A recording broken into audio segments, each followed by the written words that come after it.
So hello everyone, welcome back to our YouTube channel Sarkari Cafe Official. तो दोस्तों I hope कि आप सभी लोग काफ़ी ज़्यादा हैप्पी होंगे क्योंकि एसएससी सीजीएल का फाइनल नोटिफिकेशन आउट कर दिया गया है जिसमें कि 17,000 से ज़्यादा पोस्ट है।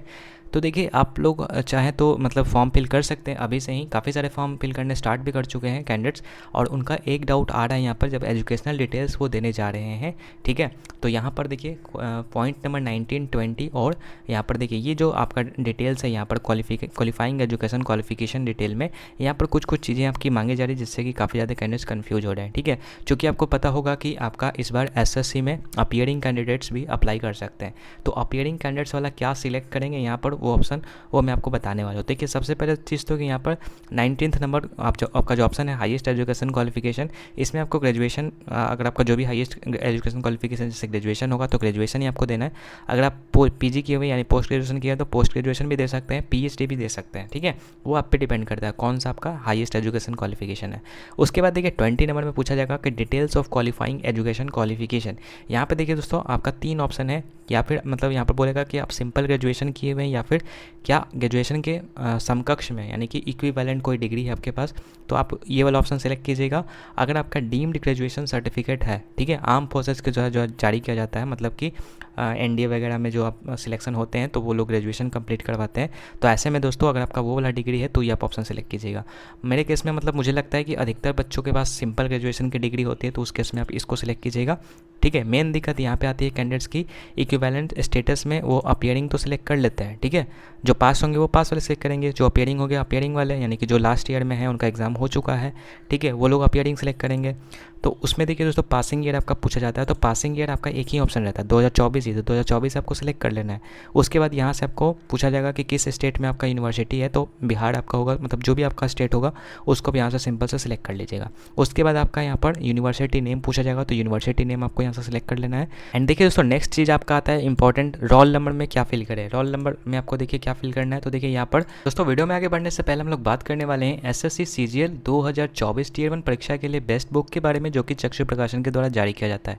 अब ये बुक मैं आपको इसलिए सजेस्ट कर रहा हूँ क्योंकि इस बुक में आपको जो है 25 से भी ज़्यादा प्रैक्टिस शीट, साथ ही साथ दोस्तों 7 previous year based solve papers आपको देखने को मिलते हैं, जिसको कि आप अगर एग्जामिनेशन की तैयारी करें तो उसके पहले आपको इन पेपर्स को जरूर लगाना चाहिए ताकि आपको एक ओवरऑल आइडिया मिल सके कि किस तरीके से क्वेश्चन जो एग्जामिनेशन में आते हैं। एंड अच्छी बात यह है कि जिस तरीके से आपका एग्जामिनेशन में पेपर आपका प्रिपेयर होता है उसी के आधार पर दोस्तों ये आपका बुक आपके लिए रेडी किया गया है। अगर मैं आपको कुछ सैम्पल्स आपको दिखाऊं तो यहाँ पर देख सकते हैं, जैसे सीजीएल 2023 टियर 1 का जो पेपर आपका हुआ था 26/7/2023 को, उसका यहाँ पर हूबहू पेपर यहाँ पर आपके लिए दिया गया है, जिसमें कि दोस्तों 25-25 क्वेश्चन हर एक सेक्शन से, यानी इंग्लिश, रीजनिंग, मैथ, जीके, सारा का सारा क्वेश्चन जो है का सेट यहाँ पर है। ठीक है, एंड अच्छी बात यह है कि जो सेट है उसका आंसर भी दिया गया है, नीचे आप आइएगा तो नीचे आपका आंसर भी दिया गया है, साथ ही साथ दोस्तों नीचे आइएगा तो विथ एक्सप्लेनेशन, हर एक क्वेश्चन का डिटेल में एनालिसिस भी दिया हुआ है, एक्सप्लेनेशन भी दिया हुआ है, जिसको कि आप देख करके खुद से भी समझ सकते हैं। तो उस हिसाब से दोस्तों ये बुक आपके लिए काफ़ी ज़्यादा बेहतरीन हो जाता है। इसमें दोस्तों आपको ओवरऑल 2500 से ज़्यादा एमसीक्यू टाइप क्वेश्चन देखने को मिल जाता है, तो आप चाहें तो इस बुक को परचेज कर सकते हैं। इसी के साथ साथ दोस्तों ये जो है अपना 42 सेट का जो है यहाँ पर प्रैक्टिस सेट भी जारी करते हैं, जिसमें कि दोस्तों 4000 से ज़्यादा एमसीक्यू टाइप क्वेश्चन है। तो अगर आप प्रैक्टिस करना चाहते हैं तो प्रैक्टिस के लिए भी ये प्रैक्टिस सेट प्रोवाइड करते हैं, तो आप चाहें तो प्रैक्टिस सेट भी इनका परचेज कर सकते हैं, काफ़ी आपका हेल्प करेगा एग्जामिनेशन में। तो दोस्तों अगर आप इन बुक्स को परचेज करना चाहते हैं तो लिंक डिस्क्रिप्शन बॉक्स में जाइए और फटाफट से इसको परचेज कर सकते हैं। आप इसे ऑफलाइन मार्केट में भी चेकआउट कर सकते हैं। नोट में एसएससी ने खुद बताया हुआ है कि please enter the roll number of your previous current year और सेमेस्टर। ठीक है, यानी कि दोस्तों अगर आपके पास जो है प्रीवियस ईयर का रोल नंबर है तो प्रीवियस ईयर का रोल नंबर दे सकते हैं। जैसे मान लीजिए कि 3 साल का डिग्री कोर्स है, अगर आपने सेकंड ईयर का एग्ज़ाम दे दिया है और अगर आपके पास सेकंड ईयर का रोल नंबर है तो सेकंड नंबर का रोल नंबर आप सेकंड ईयर का रोल नंबर आप यहाँ पर फिल कर सकते हैं। ठीक है, लेकिन अधिकतर के पास तो यहाँ पर जो है थर्ड ईयर का भी एग्जामिनेशन हो गया होगा। ठीक है, तो थर्ड ईयर वाले भी यहाँ पर जो है अपना थर्ड ईयर एग्जामिनेशन जो हुआ है उसका रोल नंबर आप फिल कीजिएगा। ठीक है, अगर आपके पास थर्ड ईयर का नहीं होगा तो उसके पहले वाले यानी सेकंड ईयर वाला है। उसी तरीके से सेम है सेमेस्टर में अगर मान लीजिए कि लास्ट सेमेस्टर का अगर आपके पास रोल नंबर नहीं है तो आप उसके पहले वाले सेमेस्टर का रोल नंबर आप यहाँ से फिल कर सकते हैं। ठीक है, तो रोल नंबर का डाउट यहाँ से क्लियर हो गया होगा। नेक्स्ट है दोस्तों परसेंटेज, कि परसेंटेज में क्या फिल करें।